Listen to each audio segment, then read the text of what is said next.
ناظرین، آپ نے دیکھا ہوگا کہ پہاڑوں کے درمیان بارش میں پانی کا تیز بہاؤ دریا کی سطح کو آنن فانن میں خطرناک حد تک بلند کر دیتا ہے۔ سوات کے المناک حادثے کی وجہ بھی یہی بنی اور گھر کے یہ افراد بے بسی کے عالم میں پانی کی نظر ہو گئے۔ اس حادثے میں ڈوبنے والوں کی ناگہانی موت پر پوری قوم سوگوار ہے۔ ایسا نہیں ہونا چاہیے تھا۔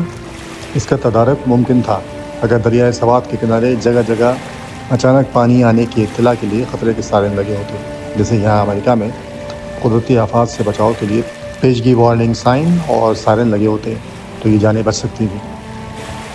تفریحی مقامات پر جانے والوں سے میں اس ویڈیو کے توسط سے کچھ اہم ہدایات شیئر کر رہا ہوں جن پر عمل کر کے حادثوں سے بچا جا سکتا ہے۔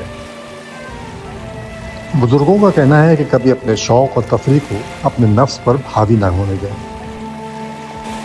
پہاڑی، دریائی اور انجان راستوں پر مقامی لوگوں کی رہنمائی کے بغیر ہرگز سفر نہ کریں۔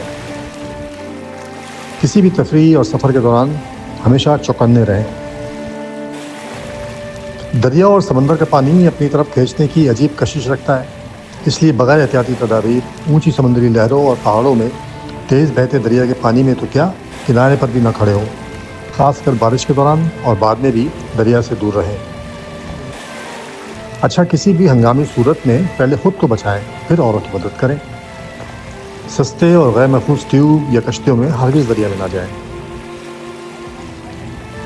سب سے اہم بات یہ ہے کہ کبھی دریا کے بیچ پھسلنے والی چٹانوں پر یا عارضی طور پر خشک جگہوں پر جا کر سیلفی نہ بنائیں۔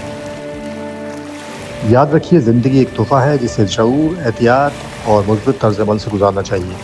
تفریح ضرور کریں، لیکن اس حد تک کہ وہ زندگی کی قدر، صحت اور مقصد کو متاثر نہ کرے۔ اجازت لینے کے ساتھ آپ سے درخواست ہے کہ کہیں بھی جائیں، اپنا اور اپنوں کا خیال رکھیں۔